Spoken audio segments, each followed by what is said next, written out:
Yeah, most of it's like financial. It's very expensive to live in Japan, and so for them, child rearing it would cost a lot, and there's not a lot of care support systems in a lot of the major cities, and so it's just difficult to have a kid. Financial is like the number one reason, if I remember correctly.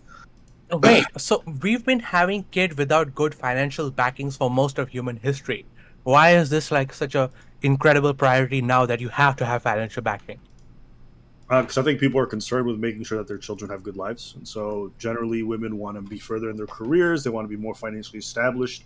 They don't want the anxiety of like not knowing where their kid's going to get daycare from or all these kinds of things. I mean, it's a problem even here in North America. You're seeing the declining birth rate for a lot of people who are Yeah, but I think American. he's asking because what you just said, like for instance, like people want to see their children do their best. That's probably always true, right? Like, I don't. Has there been a time in human history where like, we don't give a fuck if our children do okay or not? Yeah, they've always wanted that, and that's never stopped them from having kids.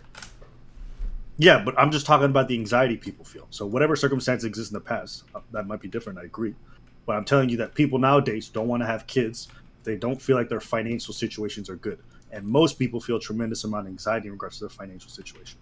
Okay, so that would probably be a new thing where people start to regard financial limitations as a reason to not have kids, but I'm not sure I even buy into that as much Well, I mean, because that's an anxiety that people have all over the world, where you're seeing declining birth rates. Vast majority of the time, the number one reason is financial anxiety. So I don't Yeah, but think all these what's people are making it up. no, no, no. When he says making up, what he means is that like the financial anxiety might be a thing, but like in the past, people will have kids. So like today, we're like, I don't want to have a kid because I'm so worried that that I'm not gonna be able to afford them or feed them well or do the best I can as a parent. But in the past, people are like, well, I'm gonna have a lot of kids because I know half of them are gonna die.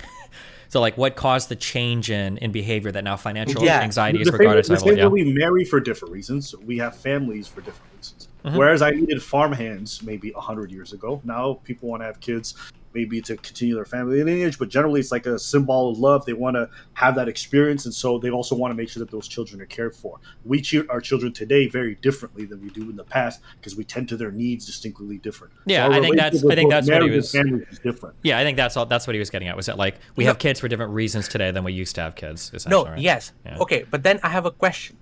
It seems obvious to me that in the past, the situations we would bring our kids into was orders of magnitude worse than the situations we would bring our kids into now if we're choosing to have birth.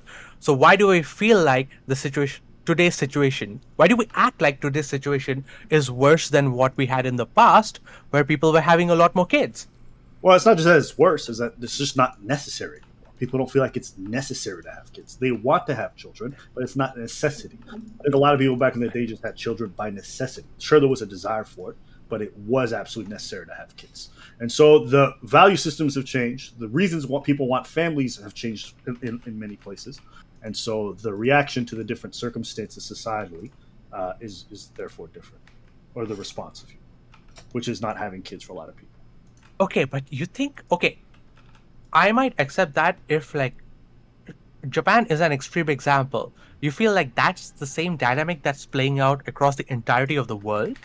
I think in most developed nations, yeah, you're seeing the same trend of like basically birth rates declining steeply as technological advances are happening, and people have more access to good jobs, including women.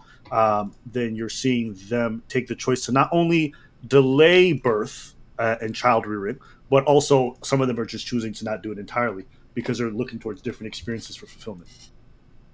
So Um, if I go to a third world country, like most of my well being or my sense of accomplishment is going to be from child rearing. Whereas if you live in a lot of Western countries, people's individual feelings of gratification and self fulfillment doesn't just come from family. It can come from hobbies, it can come from passions, it can come from friendships and community. And those are like values that we in the West traditionally like to some degree. no, see, here's why I hate what you just fucking said. Oh man. It feels like you're saying that the better experiences we have as individuals, the less invested we are in having kids to help. I don't know. I feel like the better you're saying that the better our life is, the less we care about having kids. That might be true though, right? And that actually intuitively that kind of feels true, right? that feels repugnant to me. You can say it's repugnant, but so here's something that I would guess. Oh, actually, I use the same analogy with drugs, right? This is total bullshit. This is just conjecture that I feel, okay? But okay, this is just what I feel, okay? My guess is the worse your life is, the higher likelihood you have of being addicted to drugs. When I do MDMA, my high is going to be the exact same as somebody whose life sucks when they do MDMA, right? Or if we both did heroin, right? However, when I come down from my high, I'm stepping back into a life with a cool wife, with an awesome career, with I live in a cool area. There's like a lot of cool things in my life. So the difference between my high, my baseline, is not as significant as the difference between the high and the baseline for somebody whose life sucks, right? When it comes to childbirth, my guess is it's probably going to be pretty similar. Having a kid is a really cool experience. You have children, you love them, it's super cool. That's going to be true whether you're mega rich or mega poor. However, mega rich people have a whole bunch of other things that they can do in life that's really cool as well, that makes that child thing not as attractive as an option as somebody who doesn't have as many options in life, but still like giving birth to kids is really cool. So yeah, it probably is the case that like the more awesomer your life is, probably the less attractive having children seems. Okay, in that case, say you had to choose between two worlds, all right? Mm-hmm. In one world, everybody across the earth, their lives just continue to get better and better and better. The consequence was the world, you suddenly have an aging world that doesn't care about kids, versus the other world where people are kind of like either medium to moderately miserable. As a consequence, they have a lot of kids. And those are the two futures you could choose for Earth. Which one do you choose? Well, I mean, like you present that as kind of like a hypothetical, but I think in some ways, I think that is the world right now. It's just being decided by women, right? So here, this is a very interesting thing when it comes to population sizes, is it might be the case that for a long time, we kind of thought that like, well, having children and taking care of families, like women love doing that. Women are built to nurture, and that's like the funnest thing in the world. Women will always want to do that. However, given the opportunity to live like a man, women actually think that those lives are pretty cool. They like having jobs. They like not being locked down to a house. They like being able to fuck without consequence. They like being able to travel around the world and do these things. Maybe it's the case that a world where we slowly open up more freedoms to women is a world where the human population goes extinct because given other opportunities to do things, women don't want to just be moms. I think in a way, we might actually have access. That might be the world that we live in right now. And then the question becomes, can you mandate that women, listen, you got to go back to having at least one kid per person, if not two, or 1.8, whatever replacement to be, right? Because right now, given the opportunity to choose to have children or to choose to live life in a manly way, where you get like freedom and cool shit and all this all the time, you're basically just saying like, fuck the human population, that we're not going to repopulate. I think to some extent that is where we're right now. You are fucking blowing my mind. Sorry, you're not blowing my mind. You're scrambling it. You're taking an egg and putting it into a frying pan and doing unholy things with it. Okay, because if everything you're saying is in fact the actual dynamics of the world, then I would have to concede, based on my fundamental values, that the people who are advocating fucking Sharia law are doing it right. Well, I agree. That's the whole point that they're making, though, right? Is that women, given access to unrestricted freedoms and everything, are essentially making choices to end the human race, right? There has to be something better. This cannot possibly be the configuration for human race where if everybody gets happy, they choose to have. I feel like if you you have to be careful because you're bumping up into a road where you're like in a very cognitive philosophical area right now. However, you're bumping into like evolution, right? Like things in the past didn't select for what makes everybody happiest. It just selected for what had the highest chance of propagating a gene. And it might be the case that women being locked down in pregnancy for a long time and all these other things that inhibit a woman's ability to move through the world like a man basically worked well for evolution. But if we fuck up enough of those things, for instance, like our diets right now, a lot of us are becoming obese. It might be given like a lot of freedom, women choose not to have children. There's no reason why they need to be hard-coded to have kids because, 5,000 years ago, what else are you going to do besides fucking have children, Yeah, sorry. Women to be hard-coded to having kids. I just think having kids, raising a family is a rewarding intrinsic experience in and of itself enough that I don't understand why more people aren't choosing to go down that route. Because there might be other things in life that feel more rewarding.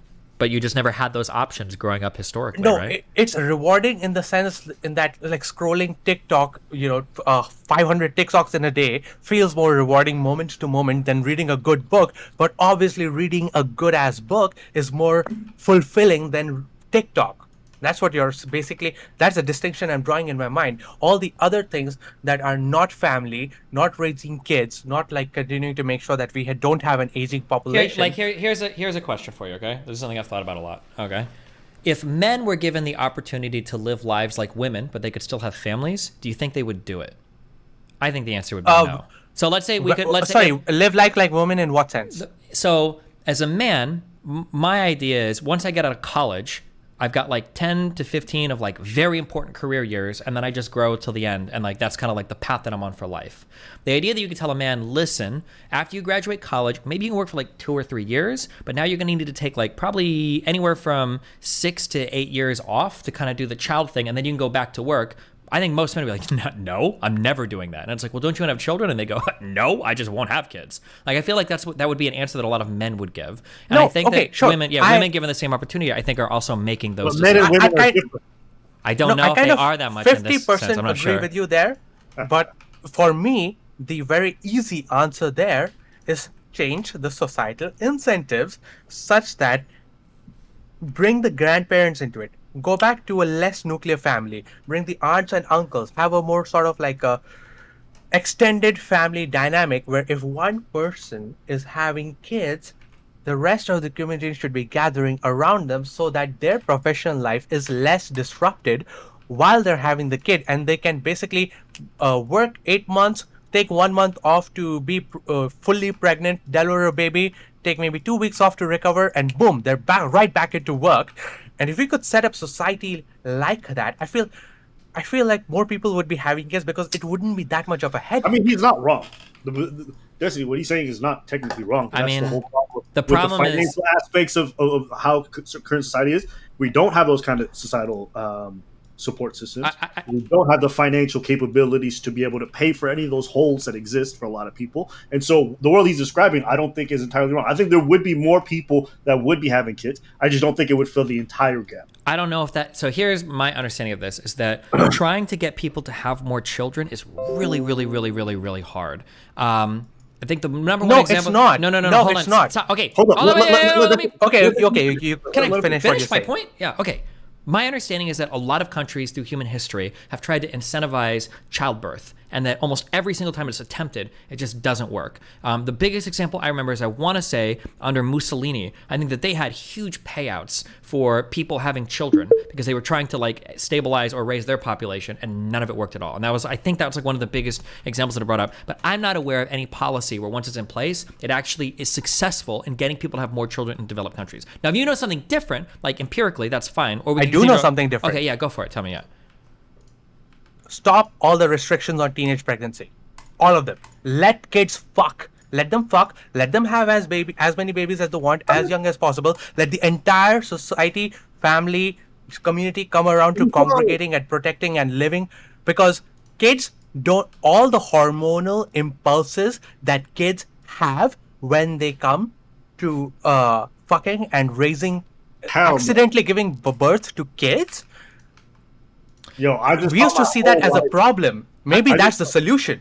I saw my whole life flash before my eyes just thinking about having a kid when I was like 15. Holy fuck, that's so scary. No, but they make it so that like, having a kid at 15 doesn't become a detriment for you. I understand what you're saying, but you could lift all of that, but you'd still probably see a similar trend where even if you lifted all of that, you'd still more likely, the more opportunity you have in life, the less likely you'd be to have children, right? Because as you grow older. But I think 15-year-olds are too governed by their hormones to think about all the opportunities. They're more likely going to want to take the short-term pleasure of fucking. That's going to lead to more kids. That's going to lead to a healthier, younger population base. And the rest of the world's community should come around to encouraging that, protecting the kids that are born. They tell the girl, okay, 15, you got pregnant, you deliver by 16, we're going to take care of the baby. You spend the next 10 years, 15 years of your life focusing on your career. You don't have to worry about this child because we got it. We're going to take care of this kid for you.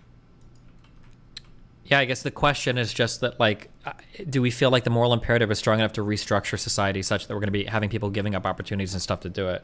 I mean, like, I can see as opposed to an aging population. Fuck yeah. Yeah, but then this was the question I asked about women in the birth control thing: is do we have an obligation to maintain the population of the planet? Is that an obligation that we have? And should we Is be that like, an obligation? Yeah. No, but if Well, it anybody has to states be- it's not a preference, I'm gonna look at them side-eyed. well, hold on, but you can't say it's a preference and then talk about like radically restructuring society around that preference. It seems like you're saying that there is some obligation we ought to want to continue the human race such that we No, need to, wait. We can absolutely radically restructure society around preferences. That's why could. No, birth we control could. came around in the first Yes, place. I agree that we could, but I'm saying that it seems like there's probably some moral obligation there if you're saying we ought to. We could do a whole bunch of things, right? Yeah. Okay, fine. You know what? Good objection.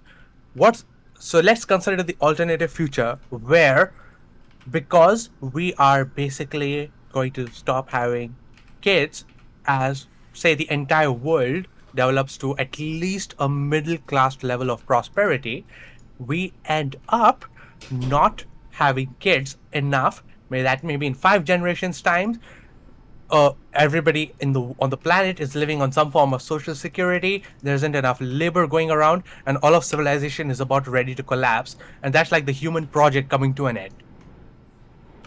Yeah, that's why we just import farmhands from foreign countries. No, that's what I'm saying. The farmhands are going to become rich, and they're going to end up in the same situation that we are in now. Yeah, but then the farmhands who didn't make it across the waters, they keep having babies, and then we keep. It's like the little farm that you keep pulling people out of. You're like, hey man, we got a better life. You just got to come here and work at McDonald's. And then I'm saying that at some point in the Earth's future, there are going to be no such farms left. I don't know, man. They be having crazy amounts of babies over there. I don't think that's the case. No, that's what everybody thought about India. India birth rate has plummeted like insane over the last 30 years. You think it's a bad thing? It mean, he depends does because on he what thinks we you're should framing it as. In some ways, it's a great thing. In some ways, it's terrible. In India, like, don't you think it's like kind of a good thing? Did you have like too many people? Damn. India's birth rate no, went not from really. 6 births per woman 50 years ago, from 6 down to 2. That's There's actually insane. a different and much more interesting case on studying like why you can't get birth rates to go up. Look at South Korea's birth rate. It is like South 0.8 Korea per. birth rate. Oh, yeah, Jesus. Yeah, and they have some of the best childcare in the world by far. They have some of the most Jesus educated fucking populations. Christ!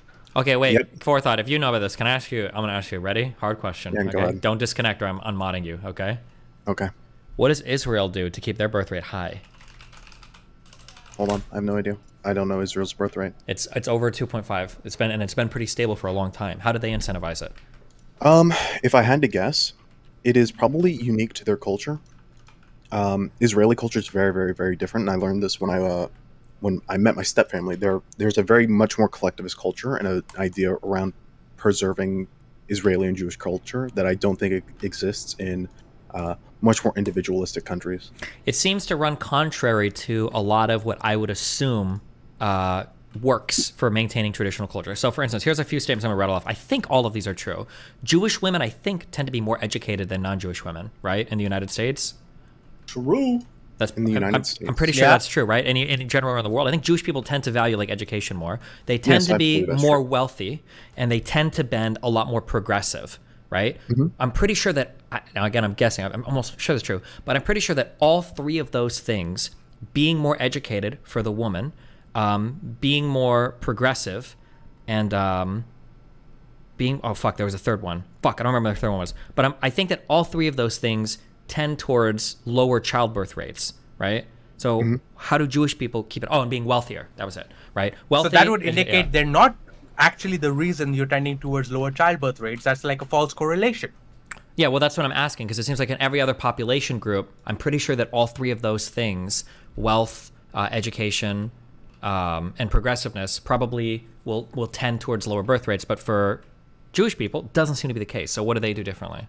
So I guess a really off-the-wall theory might be that when you go through some sort of extreme cultural shock as a group, that you can embed extremely deep and strong emotional and cultural ties that allow you to act contradictory to other environmental factors. So I think like the Holocaust has been a catalyzing event for embedding certain values There you into go. Jewish culture. Tell them.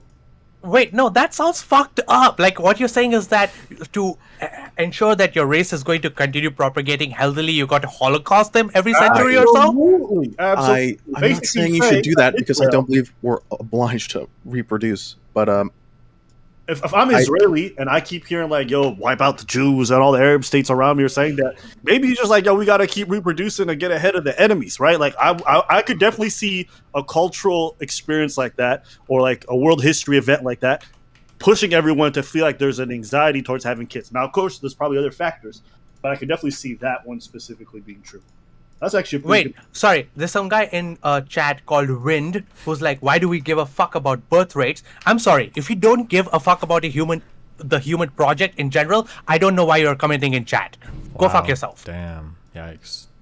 damn, you got one guy. You got Oh, one guy. hold on. I did read that. So it is not only the heredom. It says here, recent studies have shown that the rise in Israeli fertility over the past 20 years is also attributed to the increased births among women who self-identify as secular or traditional.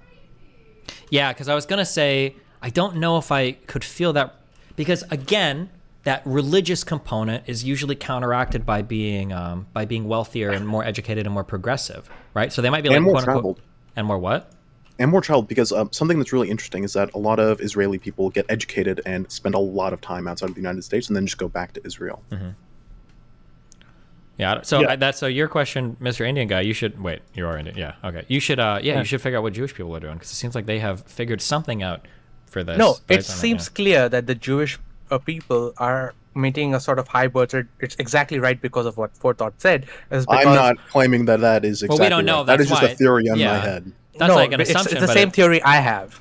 So Well, I yeah, believe but I'm you sure 100%. that we could probably look at other groups that have been dramatically impacted by horrible events, right? Like the Holodomor hit like Kazakhstan as well, or you've got like the Armenian genocide. Like, are these groups? Do they have massively high birth rates? Is that the case? You know what? Good question. I Let's don't look think. it up. I'm not sure if those events are Kazakhstan as birth tied rate. to their Also, cultural Kazakhstan identity. birth rate is 3.13. Yes. Well, yeah, Yeah. but like you also have to control for the reason why I'm pointing out Israel is because Israel is also a relatively wealthy and educated country. I don't know if It's Kazakhstan also a is. right? new one, though. There has to be something said about that. I'm pretty confident that if you're founding a new nation or a new country over the last little while, there's probably a certain amount of that goes into why these birth rates are fairly high. Sorry, Abba, could you repeat that? Because it's a relatively new nation, I imagine that's also in part. Because like when he was talking about the Holocaust and all the anxiety that goes into that, considering it's a new country and its current political situation at the moment, what it's been like for the last 50, 60 years, there's probably a lot of that plays into why the situations. What I'm basically trying to say is the circumstances that exist in Israel are very unique to its own country. I know Destiny's talking about finances and all the other stuff, but living in Israel, I imagine, is distinctly different than a lot of different countries. No, absolutely. I agree that living in Israel is like there is a sort of a cultural mindset. Sure. Okay, this is my theory. There's a cultural mindset that has nothing to do with wealth, that has nothing to do with your persecution, that nevertheless leads you to building more of your population that currently exists, at least the replacement level. There is a sort of like, I feel like there's like a sort of nihilism that creeps into people whenever they gain too much wealth and they start listening to too much news or too much politics where they feel like the world is not worth living for. And that's insane to me. Because would any of you say that the experience you're having in life is bad enough that you wouldn't want more kids to experience what life has to offer? No, but again, that's why I don't think it's necessarily that. I think that there, especially once you start to hit wealthy statuses in other countries, there are so many more things life has to offer rather than kids, and kids can counteract your ability to Okay, have those things. Okay. you keep saying that, but what kind of things? Well, I mean, like the ability to pursue a career to the max, the ability to travel, the ability to. Okay, say and you've got start an and- extended family that's taking care of your kid. Now you can travel and pursue a career. I'm not sure if I don't know if it's as easy as you're saying, like just have an extended family, right? So, firstly, an extended family, in your case, if you're talking about maximizing birth rate for everybody, the extended family can only be grandparents. It can't be aunts and uncles anymore because all of them would have kids too, right? It So- would be. So I can imagine it being sort of like a shared project. Well, no. Every Hold on, family wait. throws up. Let's be clear. Hold on. In a world where you're talking about like maximizing birth, because usually when we say extended family, we think of like aunts and uncles and all those things, right? But like the aunts and uncles are all going to have kids now, and their kids are all going to have kids. So we're really just looking at grandparents. That's probably like the only people that are going to be available, like except unless you've got like a gay aunt or a gay. We're not grandparents. What? No, fuck gay aunts and gay grandparents. I am talking about, let's say, there seems to be in every generation, if you have like 4 kids, one kid always turns out useless, doing nothing with their lives. They're best primed to be the babysitter for the rest of the family. How are you gonna get them to agree? Like, I don't know. I don't even know how you. How do you get them to agree? Free board, free lodging, free food. Like, there's so many ways you can get them to agree. They're basically providing a service. So you South want to Korea trust the almost does fuck that. up in life with like raising your kids? I'm sorry, what? South You want to Korea trust almost- the oh, fuck go up on. in life with raising your kids? I'm sorry, you keep cutting out in the beginning there. Say that again. I said you want to trust the fuck up in life with raising your kids. No, it doesn't have to be a fuck up. It just has to be someone who isn't ambitious enough to pursue a career. Maybe they're working like a part-time grocery clerk job 2.5 days of the week. The rest of the time they're home and they can take care of your kids. Also, yeah, to be fair, a fuck up can babysit, right? Watching a kid and making sure the Yeah. kid doesn't die isn't that hard, right? Like, it's not like babysitters are like the most qualified people in society. Like, this person wouldn't be in charge of like your entire child, but like while the parents work, whatever that's possible. I just don't see. I don't know if you'd have that many resources available for everybody to be taking care of children throughout their entire life. I don't know if grandparents would want to do it. You know? I don't No, even. know if the grandparents people 100% want to do it. I don't even know if they want to do it. Like this idea that these like your brother who's not doing anything other than grocery stores is just going to want to raise their kids. Like I don't know. To me, this No, situation, but you're I mean, No, Go when ahead. you're responding to me, you're talking like there's only one person you can ask. The whole point about having an extended family is that there's at least 5 people you can ask. I just don't think most people have that situation for sure. No, yeah, they don't have that situation because our culture and our society is not organized that way currently. I used to live in Malaysia. Over there, people have this weird living system where it's called long houses. It's basically one building in a straight line, a huge giant rectangle lifted by stilts off the ground. And Yeah. it's got 40 living quarters for 40 families, and the entire thing functions like one village, but it's not big enough to be a village. It's not small enough to be like even neighborhood. It's a long house, and they take care of each other. And they were some of the happiest people I've ever seen in my life because it feels like there was no problem that any one person could have that the rest of the longhouse couldn't solve. They had access to that much minds, muscle, and resources. Sure. So the problem with that is that, like, it is possible that the West, air quotes, is going through a not a granular, just a great cultural mistake where individualism is extremely valuable and is a mark of status in society. We drive our own cars as a mark of status. We own our own single-family houses as a mark of status. And we live farther and farther away from other people as a mark of status. Like having your own property is a huge deal. The amount of restructuring we'd have to do to make long housing not seen as like a step backwards for your personal progress I don't even think it's possible. Honestly. True, we don't even like public transport because we associate buses with poor people sometimes. Okay, sure. In that way, I would say maybe the US and the West is collectively not conducive to the kind of system I'm trying to describe. But Japan isn't an individualist society. It's a collectivist society to begin with. Well, what about here? I'm curious. What about for India? Like, doesn't India have like strong extended family and all this stuff? Why did their birth rates plummet? Yeah. Sorry, why are the birth rates what? Why did the Indian birth rates plummet? Yeah. Because the government made a crazy extended effort to make those birth rates plummet. This includes like insane propagation of condoms and family control and planning and all that. Because during the time when all these programs were instituted, people were viewing the population control as something that would go crazy and something to be avoided. I do think that was a mistake. You think They it was a actually, mistake to give the people all these condoms? They offered people money to get sterilized, actually. Yes, they did. So wait, Yes. when you said there wasn't too many people, what do you mean? The government clearly thought there was too many people. Yeah, the government thought there were too many people because I think I agree. But I don't feel like I don't think the government was right. Right now, China is going through what is essentially a slow demographic collapse because of their one child policy, where they have too many young people who've got to create the economy necessary to sustain too many old people. Nobody wants to be in that situation. I think there's a solution to that. In Africa, what they do if you get too old is they give you a spear and they tell you to go off and have your final fight. So No, you know what? Oh my God. Based. I actually agree with that. I feel like old people should be working themselves to death very much earlier. That doesn't mean that we should be having less kids, however.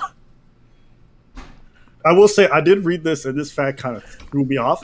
Orthodox Jews apparently have an average of 7 kids. I think Israel is probably seeing a crazy birth rate, partially because Orthodox Jews are just taking up the workload for everyone else who's fucking around. But what's really interesting about that is that difference between conservatism in Judaism does not carry over to like other ideologies as strongly. So like conservative women in America compared to compared to liberal women in America, I think the difference is like it's like 0.5 kids at most, adjusting for I mean, I don't know. Hey, listen, have you ever seen like Orthodox Jews?